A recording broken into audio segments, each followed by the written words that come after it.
Good morning, everybody. Let me get my glasses on because it starts to look like the new lead. I look like lead judges with these glasses on, don't I? Starting to worry. That's starting to worry me. Let's show us around your new gaff, Claude. No, I ain't got time for all that, but it's not that great, mate. It's not. It's all right. It's comfortable to live in for me, and I like it. Oh, what's going on now? I've lost Kenny Ken. What's happening? Ah, this is getting on my nerves. Let's hope we can get me back. Kenny, please come back, Kenny. Please come back. Oh, dear. Thoughts on the box, and we'll find out later on where he comes back, if I'm getting back. Let's see if I'm getting. Bear with me, yeah? Bear with me, everyone. Bear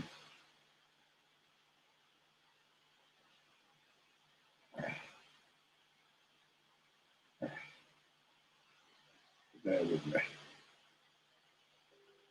I think there's going to be problems. I'm on my old laptop because the new one is the charger's gone on it. Let's see if Kenny's always back.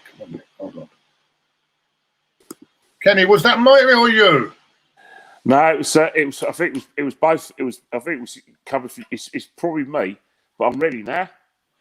All right. Oh, I just wondered because of this new. I'm on the old laptop, see. So anyway, listen, Kenny. Good morning. Hope you're well. You okay, Kenny? It's been quite a week, isn't it, mate? So, first question's up here, Kenny. I'm going to ask you because they've asked me to ask you. Kenny, thoughts on the boxing last night? That's from Jake. Oh, there's a lot of people. Hello, Jake. Good morning. Which fight are you talking about? If you're talking about the Dubois fight, I hope you're talking about the Dubois fight, not the Mike Tyson fight, because I didn't watch it out of principle, because I just think that both fighters, Roy Jones Jr. and Mike Tyson, have had their time. And I think, I don't really particularly like the YouTubers fighting as well, because I think that Roy Jones Jr., Mike Tyson and YouTubers, they're taking money out of fighters' mouths and out of their families' mouths as well. They're not fighters. I understand that the fascination with it, and I think what's happened is that in boxing, you've got the casual boxing fan and the boxing fan. The casual boxing fan would pay a truckload of money to watch all these fights, and I suppose it brings new fans to sport. But what's happening is that your mundane, steady-Eddie fighters, they're the ones who lose the money because they're not getting their chance to fight. They're not getting on these bills because, like has-been fighters, and they're both has-beens, they've managed to get in the way. And also, most importantly as well, YouTubers, you can't play boxing. I mean, I saw a video of a basketball player getting taken out, and I was thinking, well, I'm going to stick to basketball, stick to anything else where, maybe just do a run, but don't do boxing. This could end your life. But in terms of like the main fight, the Dubois fight, a lot of people in boxing are very, very angry with Daniel, because they said he quit. I must admit that on my Twitter, I put down expletive as when he took the blah, blah knee. The blah, blah knee. And in boxing, that's one thing they don't want you to do is take the knee. I've seen fighters do that. And there's been all sorts of like explanations and like some sort of understanding for them doing that. But I think the thing with Dubois, if someone should have told him he was winning the fight, he was up on the judges' scorecards. He was up on my scorecard. And he actually didn't do as badly as people said. I think the Joe Joyce industry... His eyes was close for about 2 rounds there, I don't know. Yeah, see that's the thing.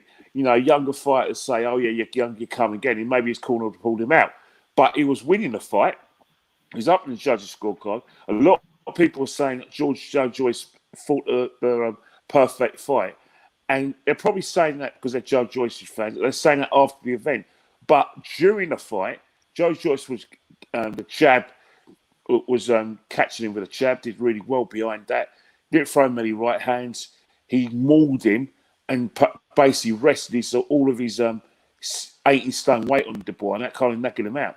But Dubois was getting success with the right hand, and when he was doing the jab and doing the combinations, he was getting success. So Dubois didn't fight as badly as he did. He looked, and I think that's the problem with boxing. When you lose a fight, everyone thinks that you weren't good, so good after all. Deontay Wilder, won about 40-something fights. Most of them knockouts. We're all celebrating with Deontay Wilder. The minute he gets knocked out, he wasn't that good anymore. He was pretty limited.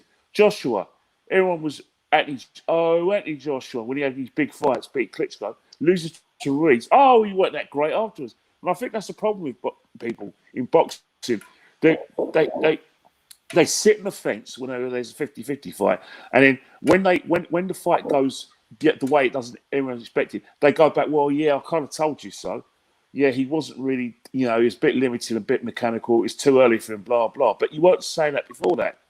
You're part of the extravaganza, saying, well, yeah, put him fight, because you all got into that. Fighters are allowed to lose. And I think Joe Joyce did very well. But Joe Joyce, is a durable fighter, but better fighters will beat him. Usyk, the guy he wants out, wiped the floor with him in the amateurs. So I've got nothing against Joe Joyce. Respect to him. He showed a lot of humility after he fought. But Jabbar will come again, and Dubois has to look at what he did well in that fight. Yes, he was a bit mechanical, but yes, he's had his chin up knee and he got beaten a jab. But when he got through, there was success. And he got through and got some success and against a very, very good fighter. Yeah, well done. Anyway, it was a good fight to watch. But I thought once his eye closed, I thought he had it. I thought there's no way he could win that fight for me. But he was actually winning on points. I had him in front on points when he was stopped. But I had him ranked up. Yeah. You mean everyone's saying what was it? He took a knee. He bottled the fight. He took the knee, right? And is that the term they use in boxing? They took the knee, yeah. Right. Wait. Dubois did take the knee. He took the knee, and he indicated. Anyway, what I'm saying is, if you can see out of one eye, it's hard, isn't it? I mean, it's difficult as it is. You know what I mean? And you're getting hit all the time. Well, I suppose it is, but fight. Yeah, but fighters want the referee to pull him out. They want the referee to say, right, I can't do it. They want to be knocked out. It's the pride. Maybe the referee should have pulled it. Maybe the ref should have pulled it. Completely closed. Yeah, but I think Ian John Lewis is because Ian John Lewis has probably read the fight the same way as quite a lot of people. Saw the lad was getting success. Saw that Joe Joyce. Yeah. Right, Joe Joyce wasn't getting marks, and the punches kind of went on him. Yeah. But if someone hits you in the face, they're scoring punches.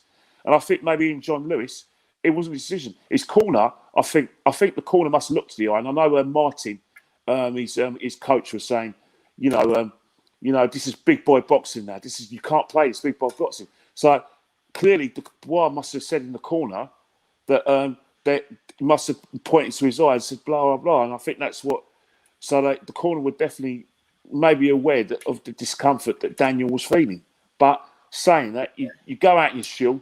David Hay was critical, so was Carl Frampton. Dylan White was behaving in a way, but I suppose he was getting revenge against Carl Frampton. So I had a discussion with Spencer Fearing about it, and I think we called it a score draw in terms of my comments. I thought at the time Spencer went in really hard on Dubois and his whole camp, but I think Spencer did reply, and we had a little chat on Instagram. But that's between. But I'm not going to talk about the context because obviously that's between me and Spencer. But the consensus in boxing is that Dubois quit. Yeah. Anyway, Kenny, we'll move on to the football. Looking at the games yesterday, I don't know if you saw any of the games yesterday. You know me, I don't miss a football game, mate. What do you think? I want to ask what your thoughts are on this 5 substitution rule, because now Klopp is bringing up that Wilder wanted this only 3, and where do you stand on it? Do you think the big boys want a bit too much, or not at all? Common sense is prevailing. Come on, you've got to look at the situation. Like Liverpool in the Champions League, playing every 3 days because of the pandemic, and because we restarted the season in June, 17th of June, and then we finished this season on 27th of August. We had the FA Cup final. And then what we did is that we had the Champions League was condensed into about 2 weeks. And then the week afterwards, you had Community Shield, then England Internationals, and then the league starts, and you play, and then Champions League starting in October, and it's every week, not every 2 weeks in some cases. Klopp's got a point. You know, it's not as if he's saying I want an advantage. He's had injuries, muscular injuries. Obviously, one was an assault on his best centre half by the Everton goalkeeper Pickford. I know what's name got injured in changing Gomez, but James Milner's gone down. You know, Alexandre Arnold's got had an injury. You know, it's a situation. Obviously, another thing as well, players are going on international duty and getting the COVID symptoms. So, yes, they do need a big squad because, and that's what I was saying before during the season started, we're asking players, right, to play a condensed programme. So we play Euro 2020. And then after Euro 2020, we've got the League of Nations final, plus World Cup qualifiers. And then by November, in 2 years' time, we've got the World Cup. So where's the break for the players? There isn't a break. So you have to have these 5 substitutions. Yes, it's hard on Sheffield United because they haven't got a bigger squad as Liverpool, blah, blah, blah. And they don't play as many copies. They can play in 1 week and 1 week. 1 week on and 1 week off, just like everyone else. But look at Brighton yesterday. Alan Lallana came on as a substitute and went off again. You know, Neil Mopay went off with a hamstring injury. So it's not just affecting the big clubs; it's affecting the smaller clubs. They're playing too much football, and that's why I've always been an advocate of Christmas football. I want Boxing Day football. I want the New Year's Day programme, and I want the game in between. I want it banned. I want next season. I want the Boxing Day programme banned. I want the season to end. Next season. Claude, let me finish. I want this. Claude, let me Boxing Day football. Claude, let me finish. Can I explain why I want it? Can I explain why I want it banned? At least let me have my idea. I want it banned because simple reason is that you're asking players, you know, like I said, to condense all these matches, right, in a small amount of time. Definitely going to be getting injury. Some people now are England fans or fans of their particular national team, and you're asking these players to play in a condensed program without a break, and then you go to the internationals, and what you wonder why when England go to tournaments, their players are shattered. They've got 25 men. Big name players. God. Maybe you've got 25 men. The fact of the matter is that those 25 men are going to be susceptible to injury. The Boxing Day programme is the most illogical thing in football now. Every country around Europe has a midwinter, has a Christmas break. Why don't we have it in this country? The Boxing Day matches as well. There are no trains on Boxing Day. No trains. And yet you're asking fans to still get to these games. And guess what? You don't play all the games at 12:30. You don't play all the games at 3 o'clock. You play them at 12:30. How are they going to get you grounds at 12:30? And then you're asking them to go down and play these games at 5:30 and even 70:45 to suit TV. It's not logical to have these games when fans can't get there. Fans will get there anyway because fans are they're like you, Claude. They go to every game because they're loyal to their clubs. But you have to cater for everybody. And right now we have a genuine issue with players' injuries and muscle injuries. Why do you have muscle injuries? Because of overexertion. And because of overexertion, you're going to have a situation where we're going to have a depleted squad. I don't care what anyone says. If Liverpool win the championship, the Premiership, they can rightly point out to a condensed programme where they've overplayed. And you know what will happen? Mourinho's complaining about the amount of games as well. So he could say, well, I wasn't able to get a sustain a championship chance because of the injuries. Look what happened to Partey, our player. Only been here 5 minutes, got a thigh injury. It does make sense. Zane, thank you for the super chat, but it's no next boxing match. Kenny Ken. Oh well, Kenny Ken is the player. We're not going to mention that. I have to read it out. Zane, I know you have to read it out, and I think the thing about it, right, is that everyone's got a platform to like I said, express their views. And I think the thing about it is that, as what I said before, you know, you can't play boxing. You can't play boxing.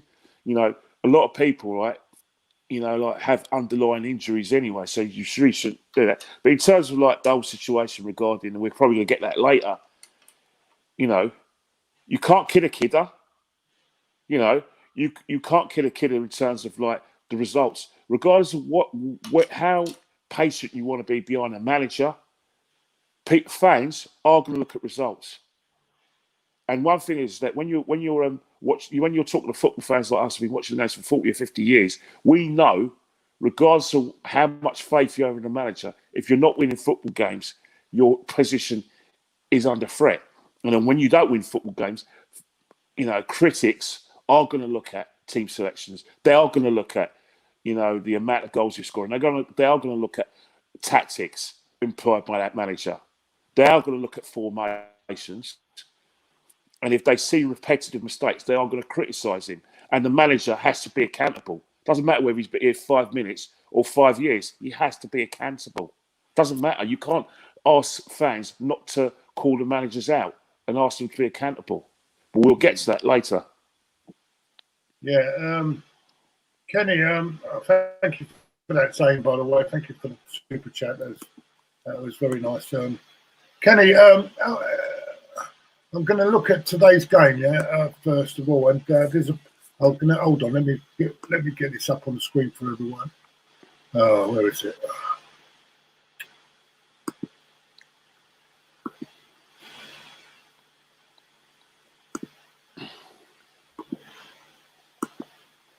Don't know if you can see that, Kenny. Can you see that? This is the predicted lineup. I don't know whether you would change that, anything on that. Of course, we know Leno in goal. Back three of Tenny, Gabriel and Holding. Wing backs Maitland-Niles and Bellerin. Ceballos and El Neni in the middle of the park. They're going to have, I don't know. I think Jack will play. And they've got a front three of Saka, Nelson and Aubameyang down the middle. Do you see that today from Arteta? That if he plays a back three, then he might as well give Rumours the initiative then, because he's just playing on the back foot, and that's all the things we're talking about. You're playing smash and grab at home. I don't agree with it. Yeah, and the thing that kills it, right? I'm hearing rumours that Nuno Espirito Santo is going to go a back four and play 4-3-3, so he can get more out of his midfield and get more of his sackers pushing on. So I'm assuming by playing a 4-3-3, he's looking at our right hand side and that overload that we get down the right hand side. And I think our set of playing to the hands is, yes, he may say, oh yeah, we didn't have to read the personnel. Pepe's not playing. We didn't choose him anyway. And maybe Partey's not playing well. Partey's been injured for the last 2 games. What you're doing with that formation is you're inviting pressure. And you've got a team with players that are still good enough. Don't get me wrong. Yes, they're missing Matt Doherty, who scored. He was their third highest goal scorer when they in the last couple of seasons, and also they're missing Diego Jota, who's in sensational form for Liverpool. They're not the same team as they were last season, are they? Yeah, not the same team, but they still got players like Podence. They still got Neto. They got Martinho. They got Neves. They still got Raul Jimenez, who will put the chances away that Bamford and a few of them missed last week. He's a sensational striker. Plus, he'll be good in the air, and his movement's fantastic. Now, Wolves could say Podence, play right hand side. I might make a change, and I might say to Amando, Orare Traore, get down there, use your pace, run at Bellerin, get Rob Holding, who's not a right-sided centre half.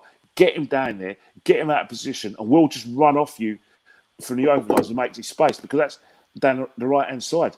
And then Lewis will murder us. And then what will happen is like Wolves' left back puts little crosses in. Jimenez will eat them up all day. And that's the thing. If Wolves control the midfield, which they're more than capable of doing, they can murder us.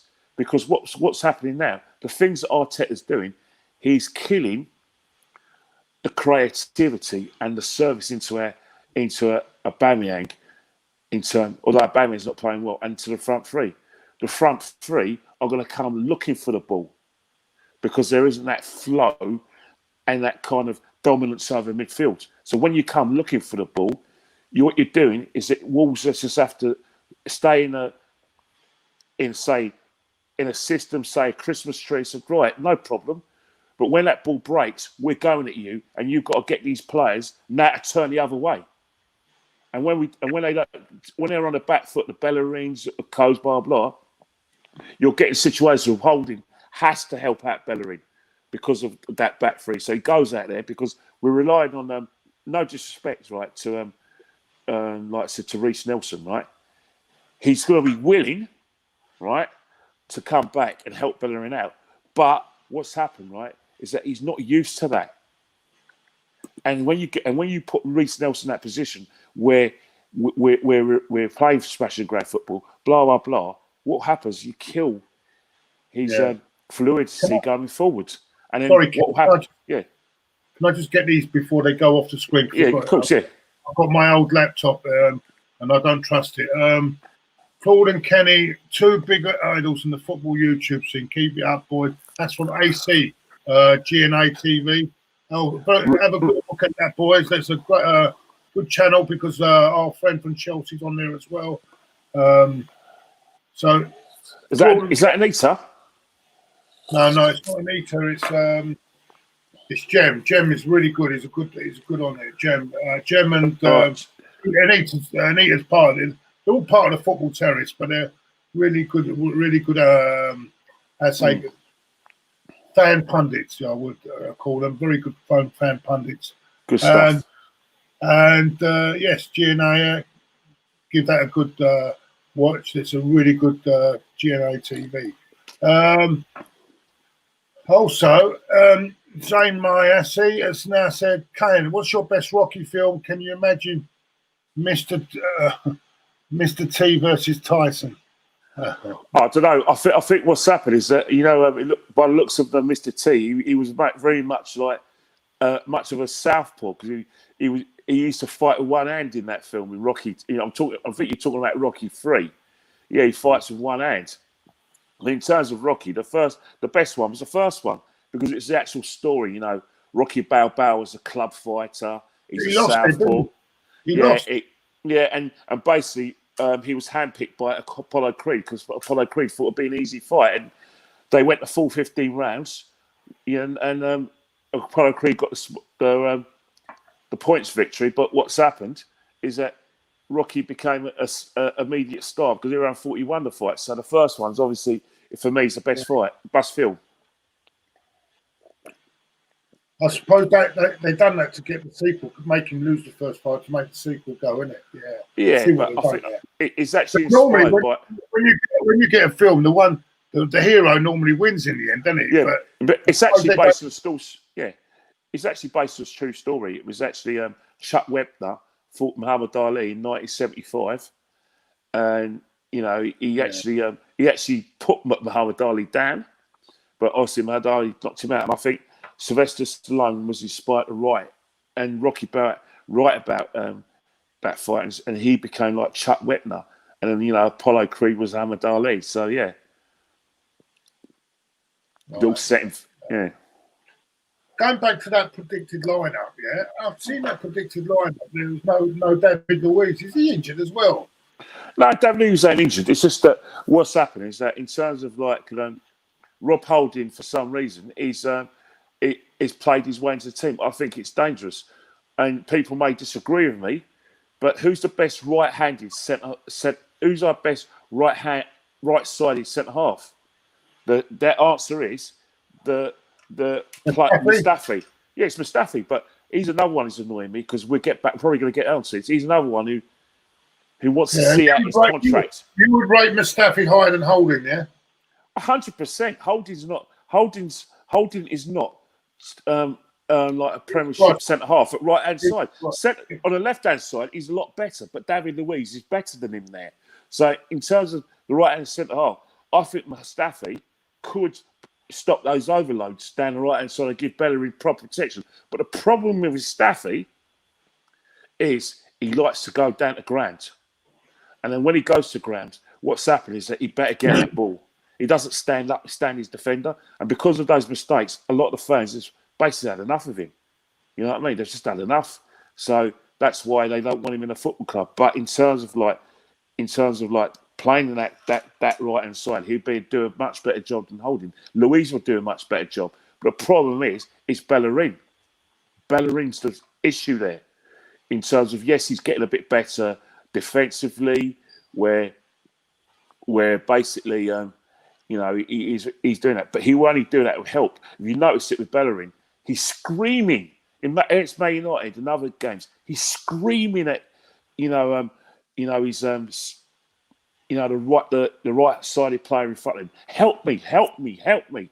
I'm getting overloaded here. Get there. I need you there. You know what I mean? He's actually saying to the midfield, help me out. He's not out of position. Help me, help me, help me. And you see that in a lot of matches. And you're probably going to see that today. And that's a problem. Bellerin, that's why I have reservations in him as a right back. Going forward, he's a lot better. But even sometimes, he does that sporadically. He's no Alexander Arnold. He's not a Matt Doherty. He's not even you know what I mean? He's not that sort of player where basically they give us some. They're very good going forward. You know what I mean? And that's the problem. We probably need to look at that position with Hector and get a right back who can do the whole lot, who can defend, and like I said, who can hold his own during the overload and give us more going forwards as a right back. Therefore, we can get the best out of our front three because they know that there's going to be overlaps on a regular basis. They know that they can go into those little pockets. Because Tierney could do that down the left-hand side. We've got no problem with Tierney doing that. We need our right-hand sided player to do that. But defensively, yes, I do have reservations with Hector and the whole team selection. And that's why probably Mustafi's a better option at the moment down there. Although Mustafi is saying, he didn't want a contract extension. He wants to see out his contract. Well, that's taking a piss, but that's another discussion maybe later in the show. Yeah, I understand that. Let's have a look. Hold on. There's nothing else there. There's another one here. Good morning, everyone. Anyway, all the people I've not got back to you. Good morning, everyone in the chat, by the way. 1 minute, let's go. We've done that one. We've done that one. Right, there's something about you wanted me to bring up yesterday. You said Paul Merson. Well, basically, Paul Merson has said that Arsenal's a mid-table side. He says that he can't see how it's working with Mikel Arteta, and he was very, very critical of Aubameyang and how he hasn't come to the party and how he's given us nothing this season. And everything is very correct because the reason why I've asked you to bring it up, it's where what's happening now is that Paul Merson's the opposite side, and he's very much alongside myself and you, Chig, Zach, and Lee Gunner, where we do have reservations about the manager's methods, team selections, formations, man management. Yeah. And we were not happy with the appointment. Now, what's happening right now is that the other side now is members of the media who are now not telling us the full story and basically forgetting the biggest role in football, the results business. You've got people like Tim Cahill, people like Ian Wright, people like Laura Woods, Martin Keown, Owen Hargreaves, even our own Kevin Campbell, telling us there's a process and that we need to be patient. But what's happening right now is that they are basically telling us, basically exhorting and basically promoting the poor mentality of this football club. By, i.e., second is fine at the moment. Keep your standards very, very low, because when you keep your standards very, very low and you meet those low standards, it gives you 2 or 3 years in a job that you don't deserve. Yeah, they are part of the problem. And because what's happening right now at Arsenal, we have average people at the football club, average players, average coach. Vinay's average. He's made an average decision by appointing Mikel Arteta, who wasn't his first. It wasn't our first choice. Our first choice is at Tottenham Hotspur. I'll tell you that reason why our first choice is at Tottenham Hotspur, because Vinay, Raul, and Josh invited that manager to watch Europa League games when Unai Emery was struggling. I know that for a fact that they contacted Allegri, but there were situations regarding the money in his contract where they couldn't pay his coaching staff and give him a proper budget and blah, blah, and he probably wanted to start the next season. So they're now telling us that Mikel was their first choice all along. And then what they've done is promote me as team manager. Well, hang on here. Who's fooling who here? And now they're now telling us that the process started in 2019 when he took over. When the process started in 2018 when Arsene Wenger couldn't get into the Champions League, because the process when we first got to the Emirates was to win the title. And then when we got intimidated by City and Chelsea's money, the process became just getting the top 4. You're doing a good job. Let's keep it ticking over. Now, that hasn't changed since Arsene's left the football club.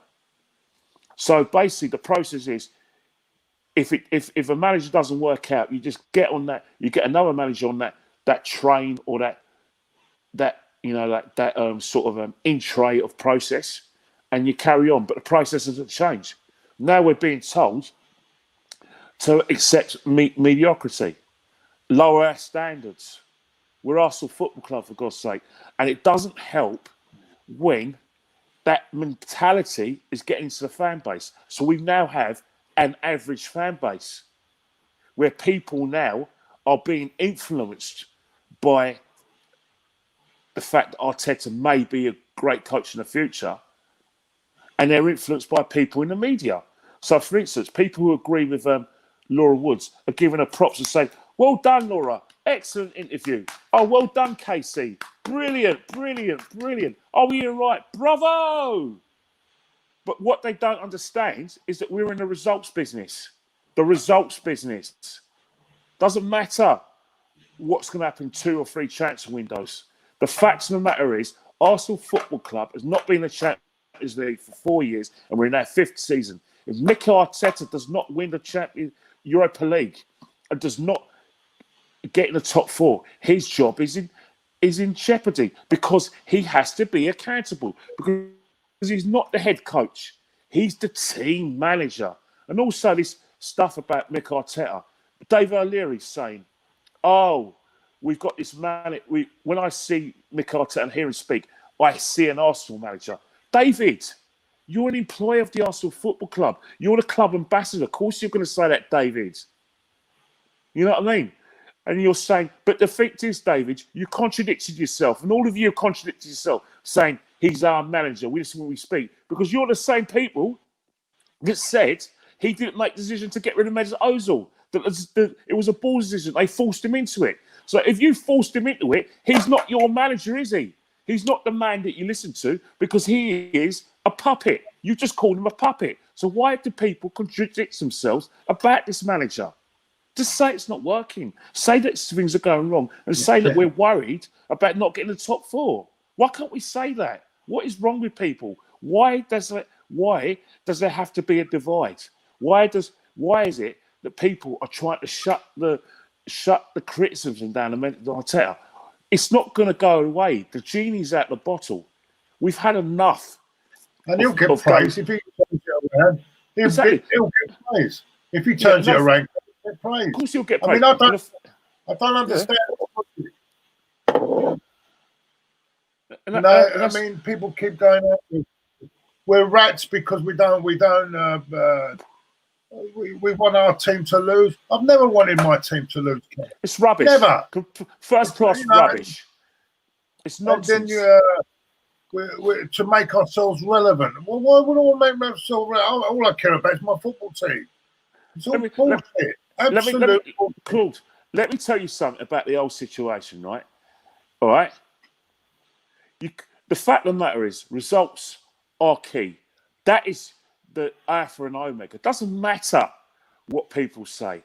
And people in this industry, in the YouTube world, or people on social media and Twitter, where they don't really have any influence anyway. They only covered 0.9% of the fan base anyway. So they shouldn't really confuse the views they get on YouTube, the views they get on the fan cams, and the amount of Twitter followers they have, with saying they have some sort of relevance. Yes, they got a voice. People might listen to them, but people are going to disagree with you as well. Because at the end of the day, there's an other side that says, well, hang on here, Arsenal Football Club has won the title for 16 years and counting. We're no longer in a Champions League for 5 years. We are not a team that anyone is scared of. Teams don't fear us. Wolves are coming to Arsenal. If they get a point, great. But if they lose the game, they're going to feel, hang on, how can we lose to these? We don't scare nobody, all right? And in terms of this process and blah, blah, the process, right? If you can't call it a process when you've still got players you do not want in the football club. You've got a crop of youngsters coming through. You're not using them. That game against Molde, we're always going to win that. What was wrong with not playing with playing the youngsters? Because the problem you've got right now, they say this man's our manager and players listen to him. Arteta, he's got a man management issue. Guendouzi, Mesut Ozil, Pepe, Bellerin, Smith Rowe, all issues where his man management has come into question. He's got a man management issue with Xhaka now, because Xhaka has basically been on the bench because he believes that El Neni is better than him. That's something he needs to work around. So when people say that, he is now got to be accountable. I don't care what anyone says. Doesn't matter whether there's a process or not. The process, there isn't a process if you're not promoting the kids or giving them a chance, like Unai Emery did, where he gave them their head and people responded to that challenge. How many kids has Arteta put in the first team and given a chance to do well? Why is Reece Nelson not struggling to get games? Balogun, last 10 minutes. You're trying to get the guy to sign a new contract. Well, what pathway is he in for him in the first team when he can't even get a start against Mulder? Is he going to be part of the first team squad in today, or does he have to wait for Man City or even next week against Rapid Vienna to get a start? Those are issues which I'm not happy with. I can't speak for the fans, or you, or anyone else. But I'll tell you one thing right now: it's not up to anyone. If the board feel that he's not doing his job, he'll be out of a job. It won't make any difference to me whether he's there or not. I want good results. And if I don't get them, I'm going to say something.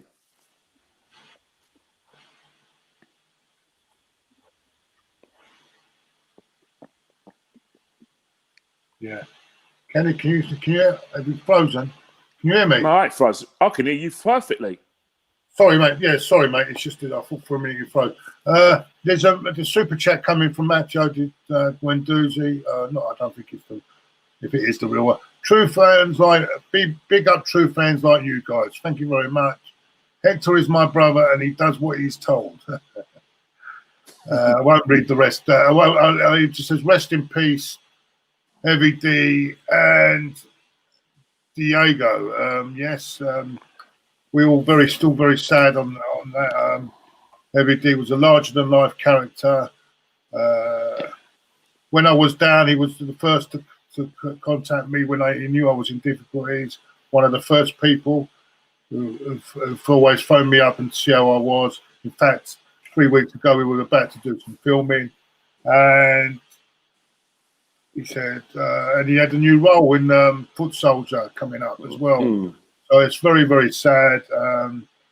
Larger than life character, lovely guy, and will be missed by. I know be missed by Kenny as well. I know it's hit you as well, Kenny, hard as Yeah, well. definitely. Yeah, definitely. Because I think what's happening is that when you get talking to someone, our first meeting was actually on the fan camps when he interrupted my interview because I criticised where he said he didn't care about the Champions League, that we weren't going to win it anyway. And I was furious with him because I felt this is another unambitious fan. We argued for a bit. We got talking. And it was only like a year ago, he's having his problems. Some dubious characters were criticising him. Some of them tried to confront him physically after the top North London derby, and I managed to get him away. But as we got talking, we started comparing our backgrounds, and I knew that he lived around Crouch End and Crouch Hill, and our second home after we left Highbury was in Crouch Hill. And I was telling him, oh, yeah, I went to St. Peter's and Chain. I was in such and such year. And I mentioned one of the I mentioned I think there was a teacher with long hair. He said, yeah, she's my teacher. I said, what? You went to St. Peter and Chain as well? He said, yeah. I think, you know what? I think I was a year above you. Oh, blah. We started talking about people we knew who went there because a lot of some of us who went to St. Peter's and Chain around Crouch Hill, Crouch End, some of us moved to Finsbury Park. So we went to Christ the King in Tollinson Park. So that's probably why my meeting as a kid with Harry D would have been very brief, maybe a year or two. And then one of my workmates, a very good friend of mine, told me, I didn't know you knew Colin Newell. Colin Newell's Colin Newell. I said, who the bloody hell's Colin Newell? He says, oh, the guy you were arguing, his name's Harry D. I went to school with him in Tottenham. And I went, he's from Crouch End, but he moved to Tottenham, but he's blatantly Arsenal. We're all Tottenham, blah, blah. And they're actually in the same year. And I went, oh, okay. So I saw Eddie Nell. I said, yeah, Ez was talking about you. And he goes, who's Ez? I went, and he's described you. He said, yeah, I was always like that. Always been at Arsenal, blah, blah, blah. I love a bit of boxing as well. So we bonded over the fact we love boxing as well. And then obviously went in a Big Brother, came back out. Sadly, what's happened with a lot of reality TV stars is that the work dries up afterwards. And I think because of Colin's work dry up, he went down another injury and I was trying to advise him, said, mate, you can get a job because you've got a kid coming along, get a job, do a little bit of that and you can still go for your auditions. But, he wanted to be a boxer, got some sponsorship, got people behind him. He had some exhibitions fight, had a big fight with the guy from Lewis Bloor, lost it. Lewis Bloor's been boxing since he was a kid, so he always had that over Colin. And then, he went on a boxing game, made some very good friends with the boxing community. And then, his acting came along and he was just starting his YouTube channel, got a bit of sponsorship from, a Cypriot restaurant. And, just when things were going for him, this happens to him. It's very sad. It's very. It took me a lot. It took me back on Wednesday. That I couldn't even do it. I couldn't even do a show Wednesday, really, to be honest with you. Focus. I couldn't focus properly on Wednesday at all. And yeah, we miss you, Heavy D, and definitely. Let's hope the Arsenal can bring you another win today and move up the table. Yeah. So moving on. Oh, this is what I was going to discuss with you. Let me see if I've still got it. 1 minute. Yeah. Right, hold on. I don't know if it's still up there. 1 minute. And it's this thing. It's this one.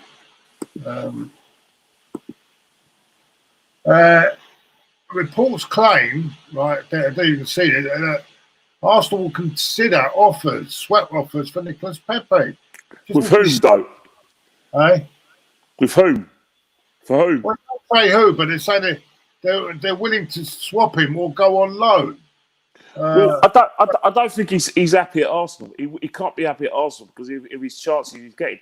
I think there's two things that have hurt him, Nicola, at Arsenal. The most important thing is the fact that he's not starting on a regular basis. And the problem he's got right now is that it's another situation where if you look at Arsenal over the years, you go from like Barcelona, where we dominated possession, complete domination of possession, even against the better teams. They still beat us, by the way, but we had complete domination. The Ozil comes in the side with Alexis Sanchez. Because they're off the cuff players, in terms of like domination in terms of possession, that kind of dwindles a bit. And then the last dying embers of Arsene Wenger, the possession dwindles. It kind of levels out under Unai Emery because he has players like Mesut Ozil on the side of Mkhitaryan, you know, Iwobi as well, with very attacking players. And he plays some semblance of attacking football, plays aubameyang and Lacazette together. It goes up again. And then after Baku, the possession goes down. And under this manager, the possession is low as ever. And then, so what's happening right now? Unless you're on the ball on a regular basis, or dominate possession or playing attacking football, it's hard to get Nicola in the game. It's hard to, because when he gets the ball, you're expecting Nicola to do something sensational, where basically the pass is on, by a simple pass. So because he's having to justify his £72 million price tag, what's happening now? He feels he's got to do something. It's sensational. And when it doesn't come off, we go, oh. And when things don't go his way, it's, oh, we should have got Zaha and blah, blah. And I'm probably one of them is critical of Nicola. But there are extenuating circumstances, the way we play and the fact we don't dominate possession. And that is what's hurting Nicola when he does play. In games, you look at the situation on Thursday, Nicola plays really well, but there was a situation when Bellerin is in the middle. He's just scored his goal. He's saying to Nicola, I'm here. He's pointing to Nicola where he wants the ball because he's lost his defender. He's managed to get in between the defender. But Nicola's thinking, oh, you know what? I'm going to use Bellerin as a decoy because, you know what? I need to make myself, like, cement my man of the match status and score another goal because that might get me that. I want to make sure that when I come back for a suspension, the manager ain't going to forget this, and he'll put me first team. So what Nicola does, uses Bellerin as a decoy. The defence follow Bellerin in their space, and he has a shot at goal. When really the pass was on for Bellerin, and I think that's what Nicola's having to do. And plus another thing as well, defensively, the manager trusts William Bosch more than Nicola Pepe, and that is another problem. So I don't think Nicola Pepe is happy with his football. He's already been interviewed, and he's not happy with the amount of times he's been selected by Mikel Arteta. So there is definitely a man management issue. People will blame Unai Emery to the cows come home, and that Unai Emery did this, and he's just, he's like he didn't develop him, blah blah. But Unai Emery played him a lot more than Mikel did. And even towards the end, when Mikel liked to use him on big pitches like Wembley, where he could stretch the City defence and Chelsea defence.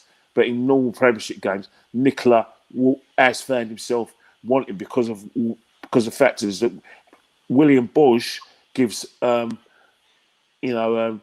Bellerin protection on that right hand side where there's overloads, and you know what I mean.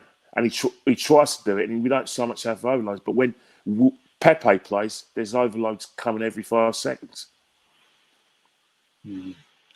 Yeah, but there's a lot of things to consider on that. I don't know. I mean, it started to come.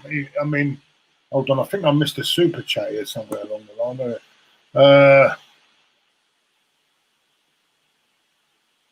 Oh yeah, this Bargav is. I can't get you on the screen.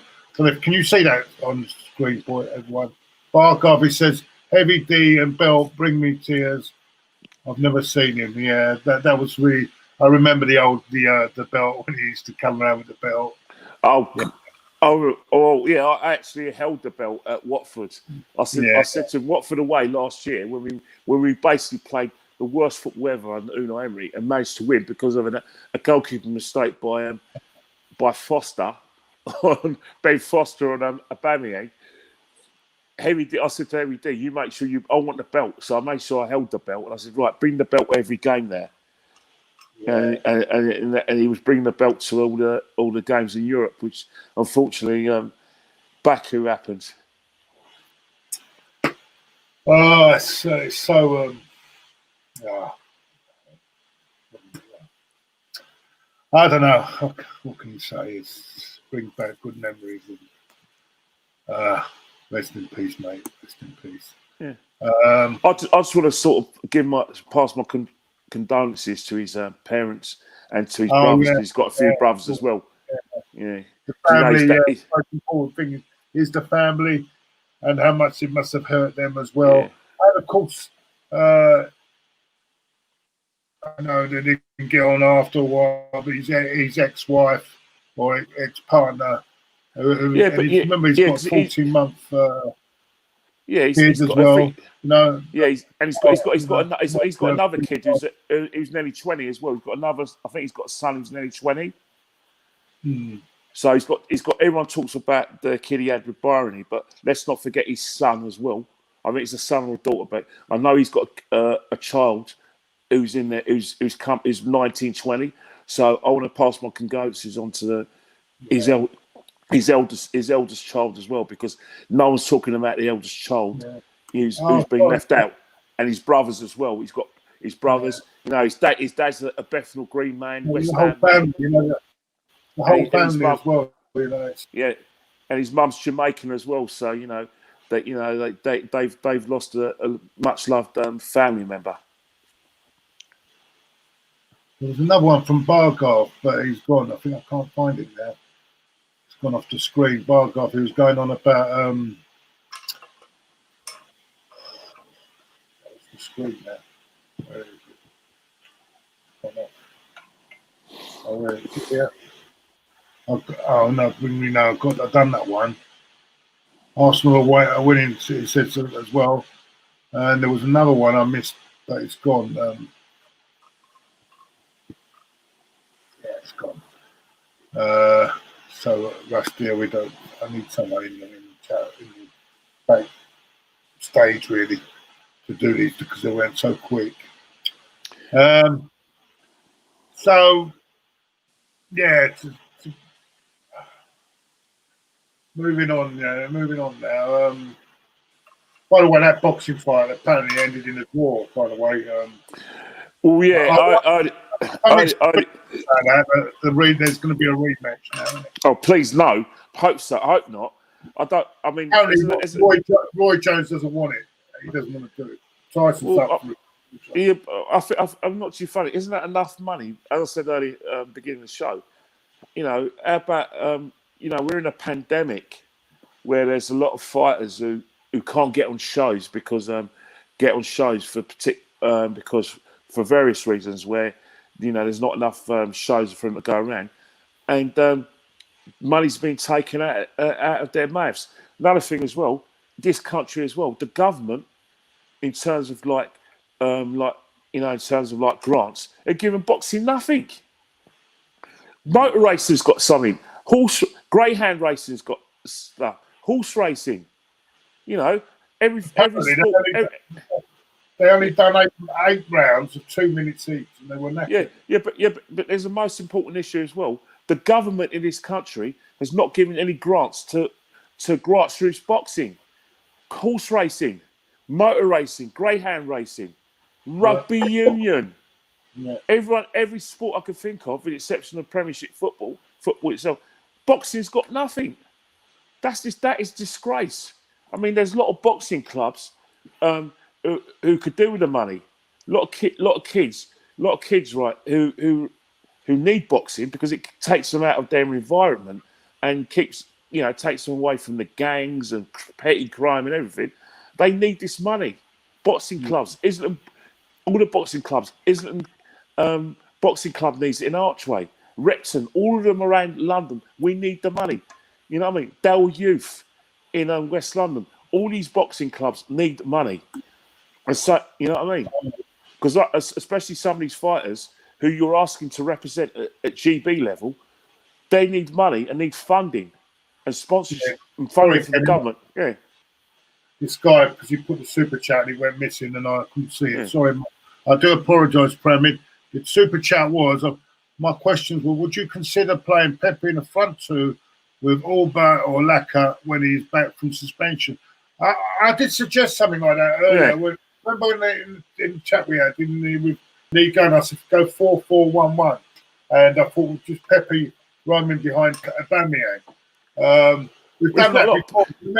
Remember in years ago we done that. We had that back four. We had Bergkamp and Henry, Pires, and but you had two wide players. You had either Pires or Lundberg, or Pires and Parla. Yeah, They've done the work. Pires not so much, but no, I think what you're talking about.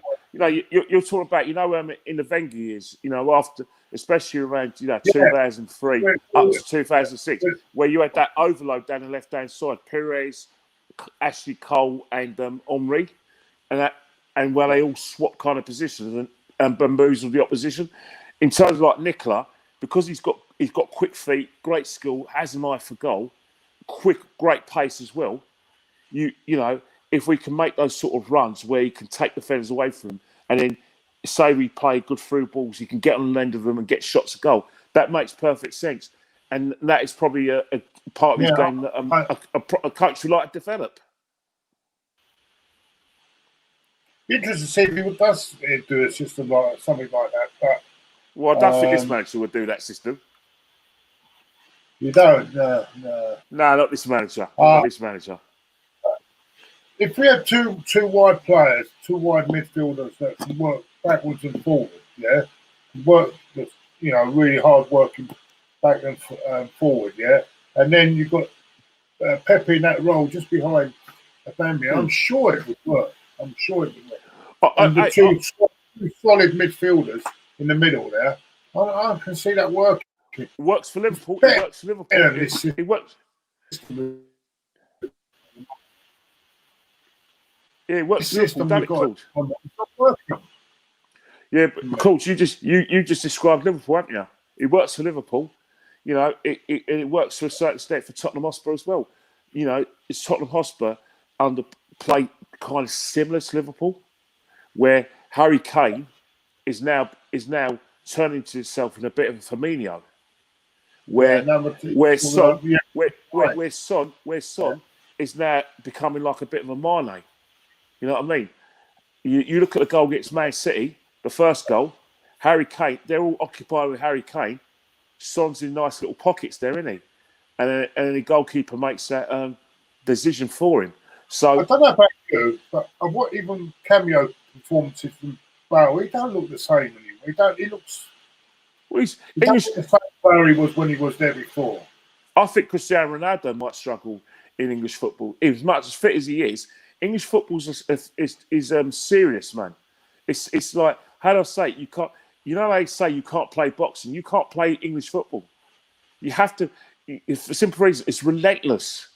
It's relentless. All right, not everyone's playing a long ball, but it's still helter skelter. You know, you attack and we attack. Yeah. And he's played in a different climate where, you know, he can play where it actually suits him now. Quick kick, slow, quick, and then last third, quick. Now the Premiership, he's able to go up and down also. I don't see those sprints. No, those sprints he used to do. No, it's not going to happen. It's not going to happen. He's been programmed in Spain to play a different way. You know, and when he plays for Wales, that's when you see his best football, because international football is slow, build up, and then quick in the last third. And I think at Spurs, he's exciting to watch in the old days with those old the sprints that he used to do. I don't know. I mean, in the old days, wasn't he more exciting to watch than this new version that you're seeing now? Yeah, but I think what's happened is, but you know what is called is that Villas-Boas, what he did is that he got a system that gave Gareth Bale very much of a free role, where he can get into goal scoring positions, get into areas in the penalty area, or get in areas from 25 yards from goal, where he can get into areas where he can shoot from distance. And his last season at Spurs, he was sensational. But unfortunately, Villas-Boas isn't his manager, it's Jose Mourinho. What's that mean? Does DDD come back? Yes, he does come back, mate. He does come back because he's only 22. He'll learn from it. And I said before, he has success, contrary to what people say, against Joe. You know, Joe took the punches, you know, and you know, Joe's jab worked. But in terms of what happened with the points, Daniel was ahead on the points card with 2 judges. Oh, he's the boxer. Yeah, sorry, mate. Yeah. So basically, with Daniel was catching him in the right hand. He was catching him in the left. He was catching him in the thing. So when Daniel goes back to the drawing board, you're going to talk about his movement, his act, but tell Daniel the good things he did in order he can come back. Don't just Daniel shouldn't listen to people, you know, like the "I told you so" merchants, which you have a lot in boxing, you know, about you know, he's being experienced and blah blah. Tell Daniel what he did well, because Joe Joyce, you know, knew he had a bit, you know, he said, yeah, he did this and blah, blah, but, you know, I'm very experienced, it didn't hurt me. And I think that's where Daniel can come back. But if you tell Daniel, oh, yeah, you're out your depth and blah, blah, how's he going to come back from that? Anyway, Kenny, sorry, I did. Someone today interrupted you when you was talking just about because that's all right. No problem. No problem. No problem, mate. No problem. I do go on a bit. Those super chats, they go fast on this laptop. As I ain't got the other laptop is I've got no charge on it. What, have you got a battery for your laptop? You got a battery for your laptop? The charger's busted, so I've got to get a new one. By God, it's a struggle to get out some of these appliances. Can't you get something from Amazon? Get it from Amazon. They're quick. No. Get one from same day, mate. Not the same day. Oh, yeah, right, Amazon. Yeah, no. Well, you're doing a good job with this one, anyway. You're doing a good job with this one. Survived. Don't believe it has survived, but finally round up. Let's round up today, Kenny. Big games today. I will go through the one that starts Southampton, Man United. How did you see that one? Man United win. Man United away from home. They play their best football on the counter attack. What's happening now? They're going to play Cavani as centre forward. Cavani's movement is going to leave space for Martial and Rashford to run into those little pockets where they're going to find it difficult to mark. Bruno Fernandes is going to be a very Fernandes is going to play. Surely, you know, like Van der Beek is needs to look at him. Maybe they've got Pogba to come back as well. But what Pogba needs to do is learn from Fernandes and learn from Van der Beek, where they move the ball quickly. Pogba wants too much time on the ball. You don't get time on the ball. He gets robbed. And then what's happened is that the opposition get at the back, get pursuing attacks from Pogba mistakes. That's where Pogba needs to do.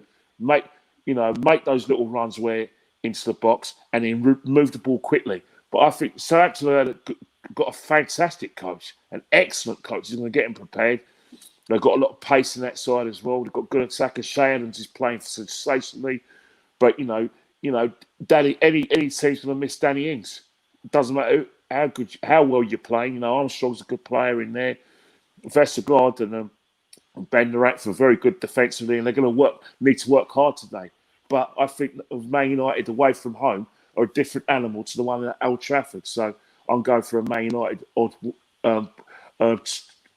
3-1 Man United. 3-1 Man United. What about the big one? The big one before our game itself, but this is the game of the weekend. Is the two sides at the top, around the top of the table there. Tottenham Hotspur go to Chelsea. How did you see that one going, Kenny? Well, the thing about last season, Chelsea I was playing a 4-3-3 system. They're better defensively than when they were at the beginning of the season, where they contrived to draw 3-3 with Southampton. Liverpool murdered them because of defensive mistakes. Obviously, there was a sending off as well. But what's happened is that the reason why Chelsea have got their improvement are 2 players.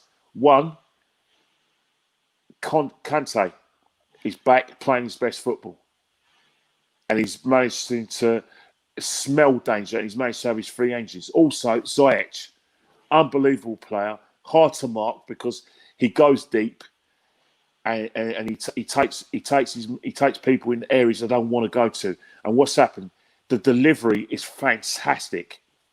So because of that delivery, Werner doesn't have to come deep anymore. All Werner has to do is get on that sort of that little corridor between onside and offside. Get on that little shoulder, make those little runs, and then whoever plays up front, whether it's Giroud or Tammy Abrahams, then of course top the problems. The problem Chelsea are going to have in this game as well is that Spurs sit back. That's where are Chelsea going to be able to be proactive? Because Spurs were more than happy to do that. And then that's where the situation where they psych up the pressure. Kane gets in the areas where defenders don't want to get. And that's when he springs that little ball for Song and Baudouin to run onto to create situations. And that's what Chelsea need to do. Is that if they are on the front foot and they are going to get chances, be clinical, take the game right for Spurs. Don't do a Man City and play all that lovely football. But be toothless up front, and then Spurs spring that little get out the haunches, get those little runs down the flanks. Harry Kane gets in that little bit of pockets, spreads it to Song. Because if that happens, Spurs are more than happy to take it on a chin from all your attacks. So whoever scores the first goal, if Chelsea score the first goal, they've got a good chance of winning the football match. But when they score the first goal and they get another chance, put Spurs to bed. If Spurs score the first goal, then what's happened is that the game, Chelsea are going to have to go boom, boom, boom, and that's where they can make mistakes. So it's very finely poised, but my money's on Chelsea because they're at home. Okay, nice. So I'm gonna go Man United to win 2-0, and I'm gonna go draw on this one. I think it'd be 1-1 or 2-2, but I can't call it. I wouldn't be surprised if they both cancel each other out and we have a similar game to Chelsea Man United at Old Trafford when it was 0-0. Because I can see Mourinho parking the bus, and I can see Lampard doing exactly the not giving anything away. I can see it be a very cautious game as well. That's named the what? Arsenal Wolves. So I'm going to stop. We won't know anything until. Oh, sorry about that. All I was going to talk about the main thing, right, is I forgot to mention with the Chelsea Spurs game. Aurier as well. He's improved defensively under Mourinho, and also he's improved going forward. So what's happening now? He's actually keeping Doherty out of sea. That's all I want to say, really.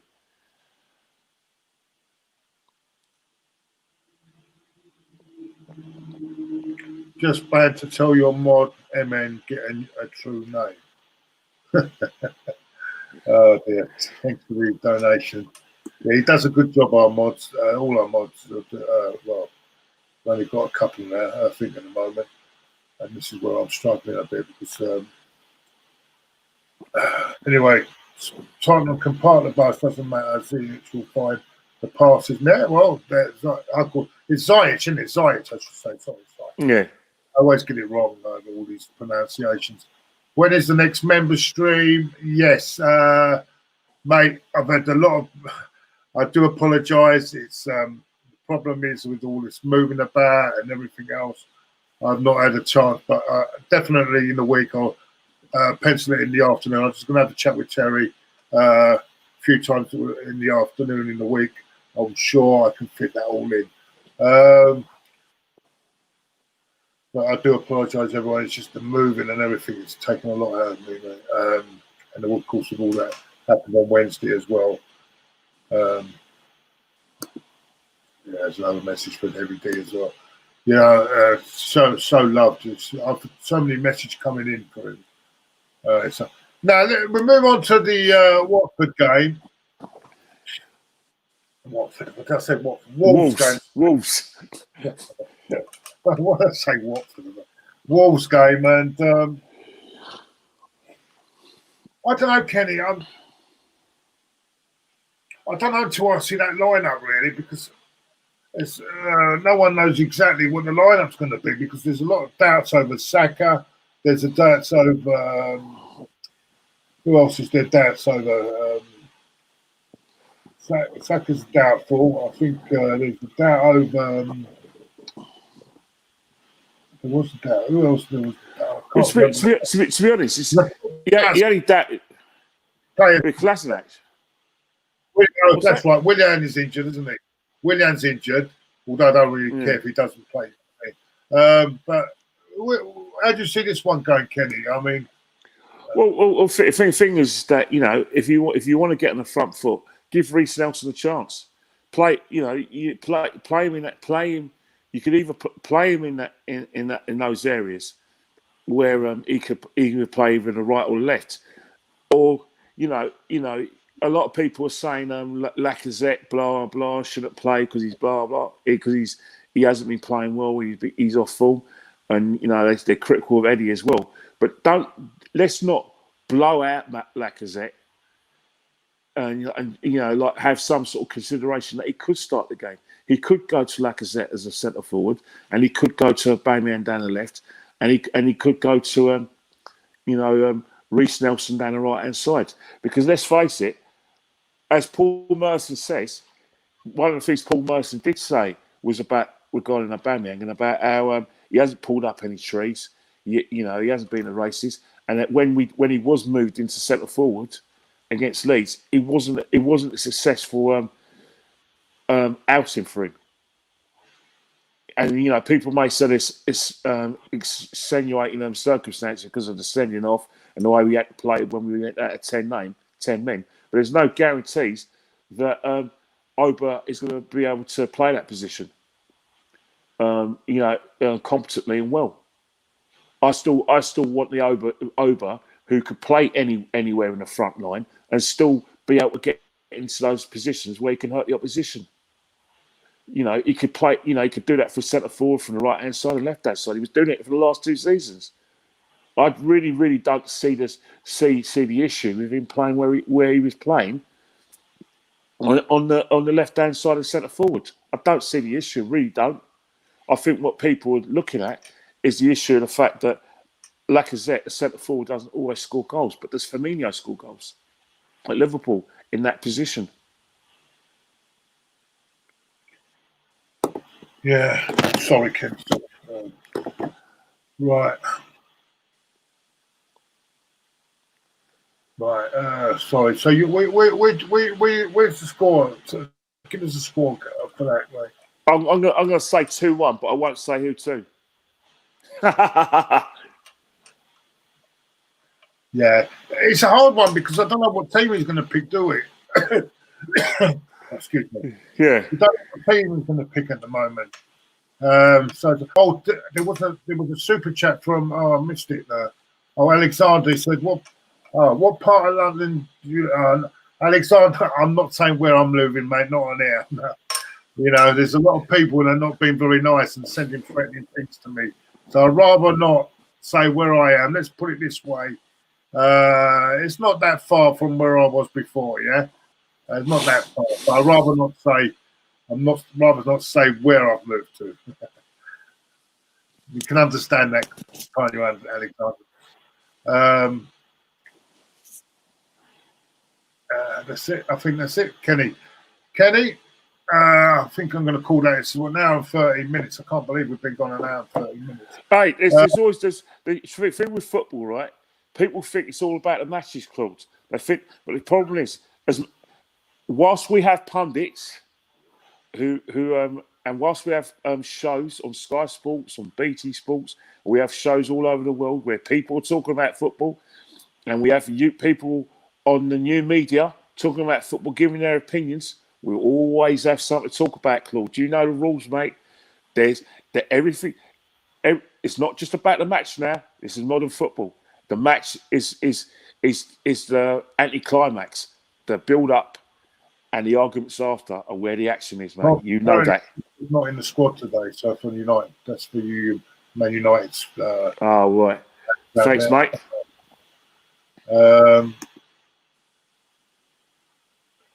Egal and Ty are doing a show together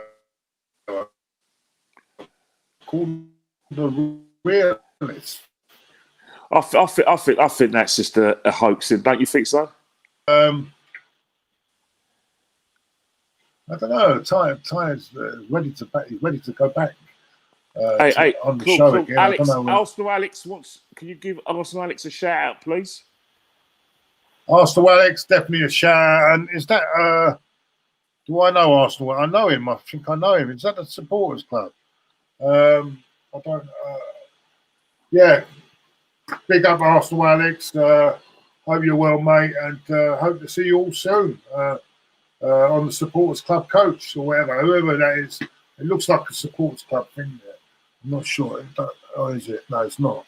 Anyway, whoever it is, yeah, look, a big shout out to you, Arsenal Alex, and let's hope we can get a result to make us all happy. And, you know, otherwise, us rats, we don't want to be munching at the cheese again, do we? Anyway. Oh, dear, you've got to laugh, haven't you? Yeah, I've got to laugh or cry. But otherwise. Yeah. Kenny, thank you so much for joining me today. No problem. Sorry about what you say and everything. No, I apologise for Claude. Live TV, mate. Live TV, you know, like I said, when you go live, anything can happen. Remember when EastEnders went live? Remember when EastEnders went live? Oh, yeah, he got the wrong name. No, he said, Adam instead of Ian. Exactly. See, there was a couple of mistakes when it went live. It happens, innit? Scott Maslin forgot his loins. But the thing is, not many people picked up on that, did they? Not many people saw that. Not at all. Yes. How's Adam instead of how's Ian? Yes, happens. The Bill done it as well. I think they went live a couple of times as well. Yeah, but I don't think they fluffed their lines like they did at EastEnders. I missed the Bill, by the way. I can't believe ITV's given a Bill. 10 years on, I'm still traumatized after that decision. It's so there's some good characters in there. Actually. Well, the bill was a good workshop for young actors to make it. So, you know, a lot of people got their first acting job because on the bill, and they went on to really good things. So, you know, that's why it's a shame that the bill, you know, we lost the bill. Hell yeah.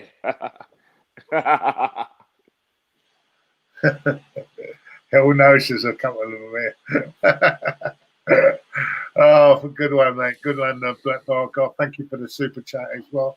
Thank you all for all your messages, all the super chats this morning. It's been brilliant. Thank you so much, Kenny. Take care, everyone. Enjoy the day. Big games today. 3 good games actually on the. You can't ask for more on the TV. Sat in front of the TV with a beer or whatever you drink, and enjoy your Sunday. And we'll be back with a watch along for both games. I think should be going up very soon. Look out for the notification. And Kenny, enjoy your afternoon, mate, and take care. Take care, everyone, and bye for now. Bye.